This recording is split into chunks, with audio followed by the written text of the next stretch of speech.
Deus seja louvado. Amém. Louvo e agradeço ao meu Senhor nesta noite pela preparação de estar congregando junto com todos vós. Agradeço ao Senhor pelo dom da vida e louvo o Senhor pelo Senhor ter trago nós da cidade de Itabaporã, do estado do Mato Grosso, congregar aqui nesta Irmandade. Trouxe e quero ser portador para levar a saudação, para saudar a minha querida Irmandade com a santa paz de Deus. Amém. Louvo o Senhor, irmãos, porque nasci num lar cristão. Meus pais, como aprenderam dos seus pais, na tradição humana, ensinaram para nós. Nasci uma criança deficiente, uma criança prematura, com insuficiência renal e pâncreas. Não tinha os pâncreas em funcionamento e também os rins. Mas minha mãe é uma mulher muito devota, uma mulher que buscava o Senhor. Ela fez uma promessa ao Senhor, que se Deus desse os rins em funcionamento a essa criança, ela veria entregar essa criança para ser um sacerdote de Deus na terra. E se caso Deus não desse o funcionamento também, já era dele essa criança. Louvo o Senhor que o Senhor teve misericórdia da minha alma, me alcançou com misericórdia e me deu os rins em funcionamento. Louvo o Senhor que na época a medicina ficou confundida, mas o nome do Senhor está sendo glorificado nesta noite. Agradeço ao Senhor que no tempo certo, aos 8 anos de idade, minha mãe colocou no seminário, cidade de Blumenau, Santa Catarina, e ali, irmãos, aos 18 anos fui consagrado a padre, de ser o padre mais novo do Brasil. Louvo o Senhor, saí para fora do país e voltando, me assediei na cidade de Trindade. Fui padre naquela cidade por 8 anos. O Senhor me levou ali e na condição de homem de Deus fazia conforme achava que estava certo as tradições. Mas louvo o Senhor que no tempo certo também o Senhor nos tirou de lá. Louvo o Senhor, na cidade de Nerópolis, um dia o Senhor apareceu com 2 mulheres de Deus e falou comigo a respeito da palavra. Nós não entendíamos, mas aquela mulher chegou e disse: homem de Deus, nós temos um recado da parte de Deus para falar contigo. Eu ali parando para ouvi-las, elas disseram assim: a Santa Bíblia diz assim, que Jesus Cristo desceu até o Jordão a João ser batizado. E quando ele partiu o pão e deu o cálice aos seus discípulos. E na comunhão ele disse que só ele é o intercessor entre Deus e o homem. E o que o Senhor tem para nos falar dessas coisas? Eu disse para ela: o meu caminho é aqui, o seu é do outro lado. Eu sirvo a Deus como aprendi com meus pais. E aqui estamos mais tempo que vocês. E ali, irmãos, tomei em direção e disse para ela: se o meu Senhor quiser falar comigo, ele diz comigo, ele fala comigo. Estas mulheres, uma delas, mais audaciosa, entrou na frente e disse assim: o meu Senhor vai falar contigo. Louvo o Senhor, irmãos, que no tempo passou-se, e quando ia ministrar os batismos, e quando ia ministrar o bocado seco, e quando também ia fazer a confissão, uma voz aparecia no anfiteatro da igreja, e aquela voz falava comigo. Meus companheiros não entendiam aquela voz, diziam que não estavam ouvindo, mas eu ouvia as vozes, e aquelas vozes começaram a atrapalhar-me na ministração. Quando eu ia fazer os batismos, entrava uma voz e dizia: vinde a mim, as criancinhas, porque delas é o reino dos céus. Eu pedia para desligar a sonoplastia, mas não tinha ninguém falando. E ali buscava, procurava, mas não tinha.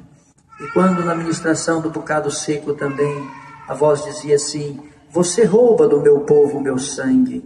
E aquele que não tem parte no meu sangue, não tem parte no meu reino. E eu procurava meus companheiros e dizia: nós estamos roubando o sangue do povo de Deus. Vamos ministrar o sangue. Mas, irmãos, quem conhece a tradição sabe que ali é ordenança de o homem que está na ministração ministrar só o cálice e o povo só o pão. E mesmo assim o pão é um pão asmo, não é um pão com fermento. Mas, meus irmãos, o Senhor foi maravilhoso com minha vida. Procurei medicina, comecei a procurar para saber o que estava acontecendo comigo. No tempo certo, o Senhor falou comigo. O Senhor mandou numa madorna um homem de branco no meu quarto, e aquele homem me disse: vai para o Mato Grosso, Davi, que eu tenho uma grande obra na tua vida. Aleluia. Eu entendi que aquele sinal era um sinal para eu sair desta cidade e ir para a cidade do Mato Grosso. Escolhi a cidade de Várzea Grande, próximo de Cuiabá, porque ali tinha também uma igreja do Divino, e ali fui transferido para aquele lugar, para o seminário do Cristo Rei, e ali comecei a ministrar. Irmãos, em todas as portas que eu achei, eu entrei nelas, para ouvir estas vozes, para ver se essas vozes comunicavam comigo, para ver se eu entendia aquele recado de Deus na minha vida. Louvo o Senhor, irmãos, que se passou os tempos, comecei a ministrar numa escola de teologia e filosofia da Igreja Batista, e ali comecei a trabalhar com aqueles irmãos, e fui convidado a ser pastor daquela igreja. Louvo ao Senhor que no tempo certo também fui para aquele lugar, e ali, irmãos, fui consagrado a pastor daquela igreja. E passando-se os tempos, comecei também a conversar com os meus companheiros e dizer para eles: meus irmãos, eu saí de uma tradição humana e entrei em outra tradição humana. Nós não estamos diferentes, nós só mudamos alguns detalhes, porque lá o nome era padre e aqui ele é pastor. Mas a Bíblia não menciona que dá o direito ao homem a essa sequência. Louvo o Senhor, irmãos, porque na nossa ignorância, mas o Senhor fazendo-nos saber, porque conversando com os meus companheiros e dizia para ele, lá nós tínhamos as tradições, e aqui nós trouxemos as tradições também. Nós tínhamos lá a árvore de Natal, o presépio debaixo dela, nós tínhamos ali a tradição de comemorar o dia do nascimento de Cristo, e ali nós tínhamos os presentes, e nós adorávamos ali o sol e a lua, todos sem saber. Mas aqui nós temos o sol e a lua, nós temos a árvore, menos o presépio, mas os presentes estão debaixo da árvore. E todos fazendo as mesmas tradições e comemorando também o nascimento vital de Cristo Jesus. Irmãos, todas as festas do calendário romano nós estávamos praticando. Dia dos Pais, a palavra é dos pais. Dia das Mães, a palavra é das mães. Todos os dias comemorando as mesmas datas. Nós não saímos da tradição. Éramos mesmos tradicionais que comemoravam as datas. E ali fomos tomados por uma força, irmão. Me candidatei ao Conselho dos Pastores, fui eleito, e ali fiz uma revolução e pedi para aqueles irmãos, para que nós pudéssemos mudar isso daí. Pelo menos no nosso estado, nós iríamos voltar para a igreja de Atos dos Apóstolos, manter ali uma doutrina, como os apóstolos ensinavam, ser ali amigos de Paulo e ter também a doutrina paulina. Irmãos, nós não conseguimos. Montamos uma igreja, fui presidente dela, essa tem o nome de Água Viva, Mato Grosso, estado de Rondônia, estado de São Paulo, ainda tem algumas delas. E ali, irmãos, colocamos o nome de Água Viva, e ali queríamos trabalhar como igreja apostólica e guardar os mandamentos dos apóstolos. Mas, irmãos, com 4 meses nós falimos, não conseguimos manter esta doutrina, porque não podíamos cobrar o dízimo, porque o dízimo, segundo a lei de Moisés, é para os levitas, e eles têm que levar o mantimento para o templo. E no Novo Testamento, o templo somos nós somos o templo sagrado do Senhor. E o alimento agora é espiritual, porque agora nós somos o templo. E nós não somos levitas, não temos direito de receber dos homens que perecem, então não poderíamos receber nenhum alimento. E não podíamos levar também na casa do tesouro, porque a casa do tesouro foi desfeita no ano de 70 por Ciro. Então não havia mais o templo sagrado, agora era o homem. E por este direito não podíamos cobrar. Só as ofertas alçadas, e essas ofertas tinham que ser como Paulo prescreveu na segunda carta, capítulo 9, verso 7 e verso 8. Coleta para os pobres da Judéia, coleta para os pobres que ali se davam nas igrejas daquela época. e tinha que ser conforme no coração, não por tristeza e nem por colocação, porque Deus ama quem dá com alegria. E ali, irmãos, falimos porque não podíamos cobrar e tínhamos que pagar o salário de pastor, tínhamos que dar férias e 13º, tínhamos que pagar o templo, água, energia e funcionamento, e não dava conta. Voltamos para as velhas tradições. Batizei minha família toda, meus pais, meus irmãos, naquela denominação, e um tempo passou-se, e ali, irmãos, voltamos para as práticas das velhas obras, e meu pai desviou da minha igreja. Meu pai desviou da minha igreja, e eu fiquei muito triste, e fui saber com ele por que ele tinha se desviado. E ele disse para mim: eu estou congregando no lugar mais alto da terra, no melhor lugar do mundo. E eu disse para ele: você não está no melhor lugar do mundo, e nem no lugar mais alto, porque o pico do Everest é o lugar mais alto, e aí não tem comunicação. Ele disse: eu estou servindo a Deus no lugar onde Deus fala com a minha alma. Estou servindo a Deus no lugar onde eu vou buscar a palavra, e a palavra vem ao meu encontro, e ela cumpre na minha vida. Eu perguntei para ele onde ele estava, ele disse: eu estou servindo a Deus na congregação cristã no Brasil. Irmãos, quem não conhece esta obra, fala mal desta obra. Quem não conhece essa graça, fala mal desta graça. E ali, irmãos, fiquei preocupado com meu pai. Fui conversar com alguns pastores, alguns irmãos que conhecia a congregação, inclusive um irmão, pastor aqui da cidade de Goiânia. E esse pastor me passou um livro. E ali, irmãos, compilei este livro, passei para o meu pai. E fiz um livro baseado, irmãos, em 70 razões para não estar neste lugar. Mandei para o meu pai leu este livro. E meu pai veio num culto, onde eu estava presidindo, e disse, no meio da plateia: pregador, você vive o que você prega? Eu disse: eu vivo o que eu prego. Ele falou: mentira, você tocou na menina dos olhos de Deus. Se Deus tiver misericórdia da tua vida, se o teu nome estiver no livro da vida, Ele fale esse teu comércio, e a partir de hoje Ele mostra para você quem é Deus na terra. Irmãos, profecia de pai não é fácil, ela pega, e se for de um homem de Deus, ela é acertada perante o céu. Louvo o Senhor, porque em um ano nós falimos. Casei com uma serva de Deus, pastora, filha de pastor, neta de pastor, minha ajudadora. E ali, irmãos, em um ano, nós perdemos 48 templos, nós perdemos 48 pastores, nós perdemos ali muitas coisas, e não tinha condição de manter nenhuma casa como nós morávamos nela. Certo é, irmãos, que neste período eu não entendia a obra que Deus estava fazendo, eu tentava consertar, mas do lado da minha capela, do lado da minha igreja, tinha um servo de Deus, por nome Elias Martins. Hoje ele é cooperador do bairro 13 de Setembro, Novo Mato Grosso, em Várzea Grande.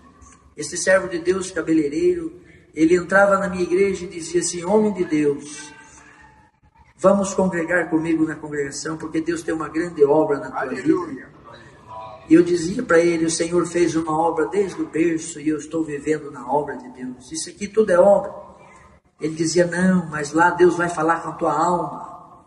Deus vai falar com os desígnios do teu coração. E eu dizia para ele: se eu for lá e algum membro meu ver eu lá, eles vão dizer que eu estou indo lá roubar a palavra para pregar para eles. Não posso ir lá. Dei o livro para ele, falei: lê esse livro, que se você gostar, você vai ser membro meu e vai dar dízimo aqui para mim. No outro dia ele passou, entrou dentro de novo na minha igreja e disse assim: o Senhor tem uma grande obra na tua vida. E ele começava a falar comigo na palavra, dos ensinamentos ali, das doutrinas. E eu não entendia e invertia as palavras com ele e guerreava com ele. De repente o Senhor tomava ele e ele começava a falar os sentimentos do meu coração. Começava a pregar o que eu tinha passado naquele dia. Começava a pregar o que estava acontecendo dentro da minha casa. E eu me calava e ouvia ele, porque agora era um profeta falando com a minha alma. E gostava. E ali, irmãos, quando sentia falta, eu ia na casa dele, no salão dele, para ouvir ele falar. para poder ver se falava alguma coisa ao meu coração. Porque nós temos o corpo, mas nós temos a alma e o espírito, e dentro da nossa alma, ela tem ali nossos desejos, nossas vontades e nossas emoções, e só o Espírito Santo de Deus pode trabalhar nos nossos desejos, nas nossas vontades e nas nossas emoções. E só o Espírito de Deus pode falar no coração do homem. Certo é que ele me convidou um dia para nós irmos numa reunião.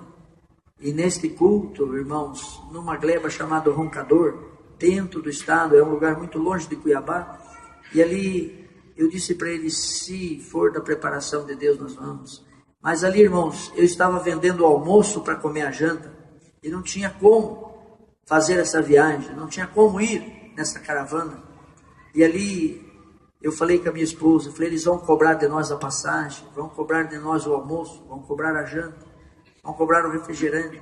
E nós não temos condições, nós estamos perecendo. E a minha esposa, uma mulher de Deus, ela disse assim, vamos orar ao Senhor. Vamos fazer um voto com o Senhor, que se eles pagarem a passagem, deram alimentação para nós. E deram ali para nós estadia. Deus vai mandar um profeta, vai falar com a nossa alma, nós vamos acertar aonde nós erramos. E vamos começar do zero, fazer a obra de Deus. Aleluia. Nós não sabíamos, irmãos, que quem faz a obra de Deus é Deus, não é o homem. Aleluia. E ali, irmãos, fizemos esse voto e fomos para a casa do servo de Deus. Chegando lá, ele disse, olha, servo de Deus, aqui no nosso meio, quando nós fazemos uma caravana, a visita não paga, porque Deus prepara para ela conhecer essa graça.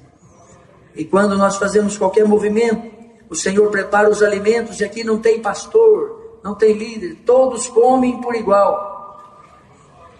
Todos alimentam, e o alimento já é pago, porque é preparação de Deus. Aleluia. E ali, irmãos, nós queríamos chorar no nosso coração, mas saímos dali alegre, porque o Senhor ia usar um profeta e ia falar conosco. Saímos dali, irmãos, naquela caravana, acertados, para que o Senhor ia usar um profeta, ia falar com a nossa alma, e ali nós íamos acertar no nosso ministério. Fomos atentos, cuidando de todos os detalhes, porque quem está visitando nós hoje, pela primeira vez ou mais, ele vem aqui para ver todos os detalhes, para ver se é diferente, para ver se realmente está de acordo com a palavra. E ali, irmãos, entramos neste ônibus. As irmãs abriam as vasilhas e davam alimento, bolos, pastéis, salgados, refrigerante, e não cobrava nada. Eu olhava para minha esposa e falava, esse povo perde muito dinheiro.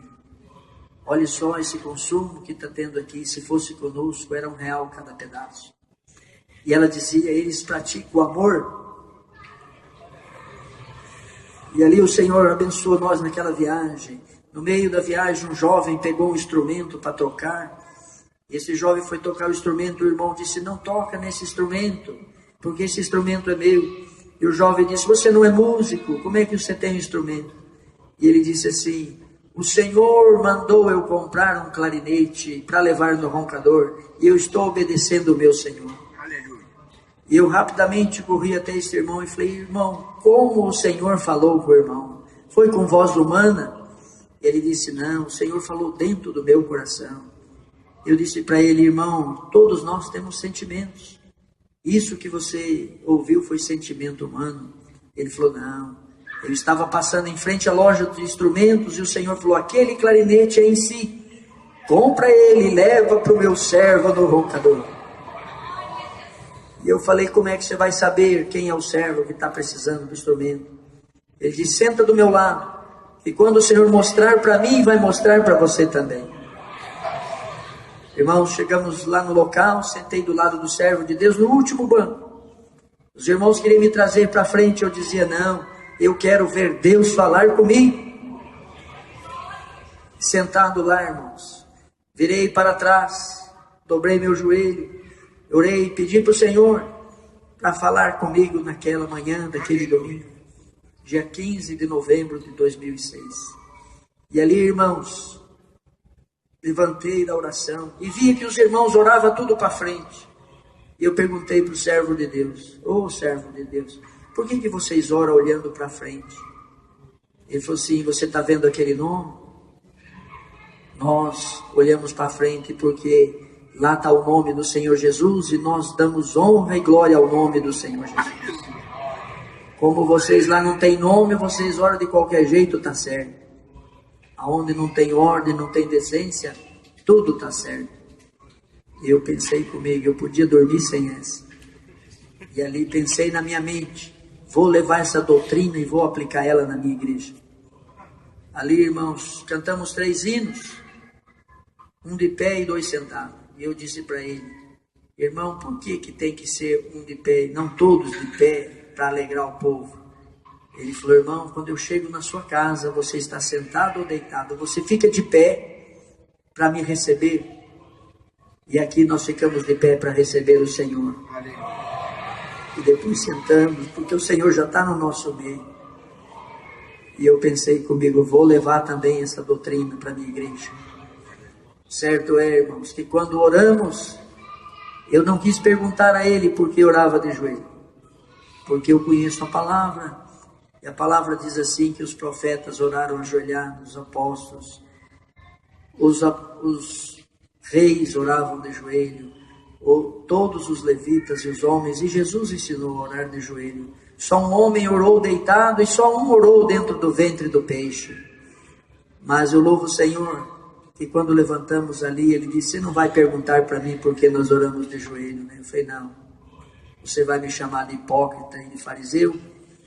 E o crente da congregação, por menos que ele não tenha escolaridade nenhuma e nem lê a Bíblia, o Senhor na hora põe a resposta na boca dele. Louvo o Senhor, irmãos, que ali na hora da testemunhança, o Senhor, o cooperador, irmão Roosevelt, quem conhece o irmão Roosevelt, ele é bugre, ele é boliviano, ele não tem muita ciência, e agora ele é ancião, naquela época era cooperador. Ele disse assim, irmãos, nós estamos numa caravana e facultado para só os irmãos da caravana testemunhar. E ali, irmãos, levantou um garoto daquela região e aquele garoto disse, eu tenho que pagar meu voto que eu fiz perante o Senhor. E ali ele disse, então seja rápido. E aquele garoto levantou e disse, meu pai estava doente, minha mãe doente, e nós moramos no mato. Todo o alimento acabou. E eu e minha irmãzinha não tinha condições de comer, de fazer alguma coisa. Dobramos o joelho e fiz um voto ao Senhor, que se Deus libertasse o meu pai e minha mãe, e mandasse alguém para poder trazer alimento para nós, eu haveria de agradecer ao Senhor hoje. Eu louvo o Senhor porque o Senhor mandou o diácono Caio, que é do CPA, na cidade de Cuiabá, para levar lá o mantimento naquele lugar. E ele disse que quando o irmão chegou, ele foi falar com a mãe e com o pai e disse, pai, o irmão Caio está aí, o nosso diácono, ele trouxe comida para nós. O pai e a mãe esqueceu que estava doente e levantou ali e foi atender o servo de Deus. E Deus fez uma obra e libertou. E ele disse assim, ele trouxe comida para nós, trouxe alimento. Deus fez a obra no meu pai. E ele trouxe para mim um método do clarinete em si, porque eu já passei o bona 2 vezes. E eu sei que o meu Senhor está trazendo o meu clarinete. Naquele momento eu consegui entender a diferença entre a necessidade e o Senhor usar o servo que Ele quer para fazer a obra dele. E aquele servo me deu um cutucão e falou assim, agora, o que você pode falar? Eu falei, evidência contra evidências não tem como falar. E ali aquela criança foi tomada em linguagem, porque a multidão daquela caravana sabia que o irmão estava levando o instrumento e que aquele momento acabava de completar uma obra. E aquela criança começou a falar numa língua morta, que só os padres sabem, que é o latim. E essa criança pregou deste jeito para mim. Não foi Maria, não foi José que te deu 2 rins na maternidade em Campo Mourão, no Paraná. Foi eu que te dei 2 rins. Eu saí correndo lá de trás, vim aqui na frente, joelhei no pé da criança e falei, fala a Deus, que eu estou pronto a te ouvir. Aquele menino falou em 6 idiomas, contou a minha história desde o berço até o momento que eu estava ali. Não tinha ir como contra. E o Senhor naquela manhã me convidou para ser servo de Deus e estar no meio de vós. O Senhor criou este mistério na minha vida. eu falei, Senhor, minha esposa não vai entender. Ela é filha de pastor, ela é minha pastora. Ela não vai entender esse negócio. O Senhor falou, 90 dias que eu te chamar, eu chamo ela nesta graça. 90 dias o Senhor chamou. Eu não sabia trabalhar. Falei, Senhor, e agora eu vou ter que dar aula, vou ter que prestar concurso. Como é que vai ser a minha vida? O Senhor falou, te dou um salão de beleza em 15 dias. Te ensino a cortar cabelo. Você vai trabalhar com as suas mãos, vai ter o sustento da tua casa e eu vou abrir as portas para você. Aleluia. 15 dias o Senhor me deu o salão, o Senhor me ensinou a cortar cabelo e hoje eu estou glorificando o Senhor. E o Senhor amou-me primeiro. Louvo o Senhor, irmãos, porque naquele momento eu no pé da criança, e alguns irmãos tentavam me tirar e eu segurava na criança, e o cooperador, sendo um homem bugre, ele disse, Deus está me dando a interpretação das línguas, solta o homem, porque é uma salvação de alma. Meu ancião, o irmão Roosevelt, ele é meu confidente, e eu louvo o Senhor porque ele sabe do meu passado e sabe do meu futuro, porque ele ouviu a criança falar. E sempre ele me cobra, e aí aquele assunto, Deus já cumpriu. Aquele outro assunto, Deus já cumpriu. Ele entendeu o latim, entendeu o hebraico, ele entendeu o grego, entendeu o francês, e entendeu uma língua indígena, a qual o Senhor deu de transferir os 4 evangelhos na etnia dos suruís. Louva o Senhor, irmãos, porque aquela criança foi usada por Deus, e aquela criança falou dos desígnios da minha alma. Agradeço o Senhor nesta noite, irmãos, porque muitas obras o Senhor tem feito. Destes 48 tempos que o Senhor tirou de nós, 8 deles hoje servem a Deus como congregação cristã. O Senhor tirou 16 pastores na cidade de Cuiabá. O Senhor tirou 4 padres na cidade de Blumenau. Na cidade de Sinop tem um servo de Deus que é diácono, também foi padre. E na minha cidade também tem um outro padre que também serve a Deus junto conosco. O Senhor tem feito a obra dele e o Senhor está chamando os seus. E nós estamos aqui louvando, engrandecendo o nome do Senhor, falando que Deus é bom na terra. Louva o Senhor, irmãos, por muitas obras que o Senhor tem feito. O tempo já passou, mas o Senhor vai preparar um dia de nós voltarmos aqui, contar mais obras que o Senhor tem feito. Rogo de vós as vossas orações, que oreis a Deus por mim, por minha família. Nas minhas fracas orações não esquecerei de nenhum de vós. Agradeço a Deus por essa força. Deus seja louvado. Amém.